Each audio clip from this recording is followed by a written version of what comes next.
Kohlberg theory of moral development. Kohlberg ने interest अपना बच्चों की मॉरल डेवलपमेंट में लिया। वो ये जानना चाहता था कि बच्चे कैसे राइट, रॉन्ग एंड जस्टिस की सेंस डेवलप करते हैं। कोहलबर्ग ने मॉरल डिलीमा को पेश करने के लिए पियाजे के स्टोरी टेलिंग मेथड को यूज़ किया।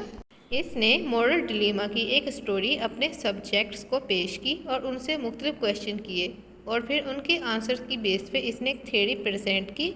कोहलबर्ग ने 3 लेवल्स बताए मॉरल डेवलपमेंट के और हर लेवल की 2 स्टेजेस हैं।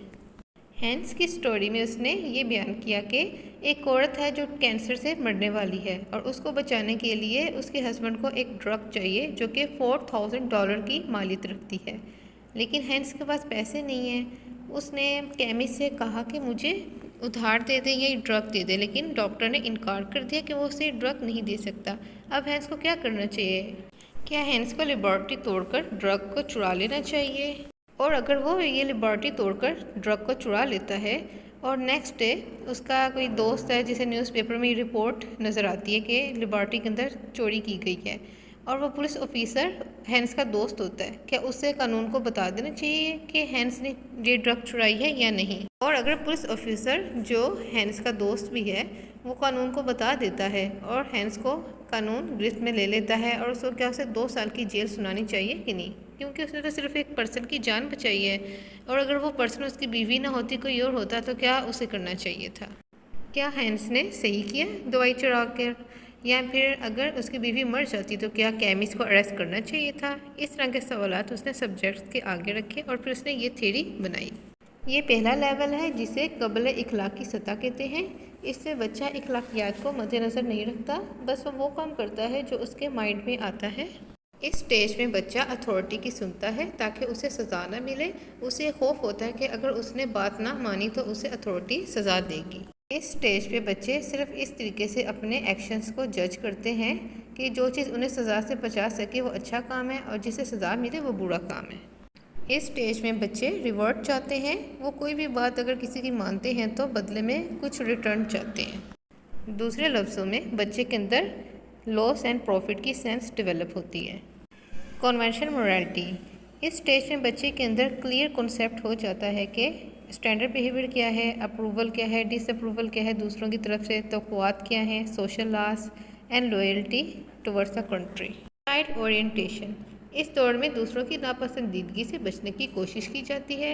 अपनी जिम्मेदारी ना निभाने पर एहसास जुर्म पैदा होता है। बच्चे किसी किरदार का दुरुस्तंकल होने का दारोमदार दूसरे की पसंद या नापसंद की वजह से करते हैं। यानी कि बच्चा रूल एंड रेगुलेशन को तभी फॉलो करता है जब उसे लग रहा होता है कि दूसरे उसे अप्रिशिएट करेंगे। 10 से 13 साल की उम्र में कन्वेंशन लेवल स्टार्ट हो जाता है तो बच्चे के अंदर क्लियर कॉन्सेप्ट डेवलप हो जाता है कि क्या सही है और क्या गलत लॉ है। इस स्टेज में फ़र्द सोचने लग जाता है कि लॉ जिसको कभी भी वायलेट नहीं करना चाहिए, वो अथॉरिटी को रिस्पेक्ट करता है, ओबे करता है और सोशल सिस्टम को मेंटेन करने की कोशिश करता है। वो बड़ा डिवोटेड होकर अपनी ड्यूटीज़ परफॉर्म करता है। फ़र्द के मुताबिक कानून को हर चीज़ से बालातर होना चाहिए और दूसरों को भी कानून को फॉलो करना चाहिए। पोस्ट कन्वेंशनल मोरालिटी ये 13 साल से बालिग होने तक रहती है। इस दौर में फ़र्द समाजी भलाई के असूलों को फॉलो करता है, साथियों की इज़्ज़त नफ्स का ख्याल रखता है, मसवात और इंसानी अज़मत जैसे इखलाकी असूलों की पैरवी करता है। इस स्टेज में उसकी इखलाकी नशोनुमा मुकम्मल हो जाती है। इसके आगे 2 लेवल हैं और 2 लेवल आगे एक 3rd लेवल को जन्म देते हैं। सोशल कॉन्ट्रैक्ट ओरिएंटेशन में पर्सन ये चाहता है कि इंसानी हकूक़ सबसे बालातर हों, एक सोशल सिस्टम मेंटेन हो, लॉ की पासदारी की जाए और इंसानी हकूक़ का तहफ़्फ़ुज़ हो और कोई भी ऐसा किरदार जो ख़तरे का बाइस हो, चाहे वो कितना भी लीगल हो, उसको गलत ही समझना चाहिए। इस स्टेज में पर्सन मोरालिटी को अपने ज़मीर की आवाज़ से पहचानता है। वो समझता है कि कोई अच्छा या गलत फ़ैसला उसके ज़मीर के अकॉर्डिंग होता है। इस स्टेज पे पर्सन सोचता है कि दूसरे भी काबिल एहतराम है और उनको भी इंसाफ और जस्टिस का हक मिलना चाहिए। यानी कि पर्सन सिर्फ अपने बारे में नहीं सोचता बल्कि दूसरों के बारे में भी सोचता है। कोहलबर्ग के मुताबिक ये 6 स्टेजेस 7वें स्टेज को जन्म देती हैं। यानी कि कुछ ऐसे एथिकल और यूनिवर्सल रूल होने चाहिए जो कि पूरी दुनिया के लोगों पर लागू हों, regardless of any geographical boundaries, color and race. कुछ असूल यूनिवर्सल होने चाहिए जो कि हर इंसान पर बराबर के अप्लाई हों, जिसमें अगर लॉ को तोड़ना पड़े तो भी तोड़ा जा सके। उम्मीद है आपको लेक्चर पसंद आया होगा। चैनल को सब्सक्राइब कीजिए। अल्लाह हाफिज़।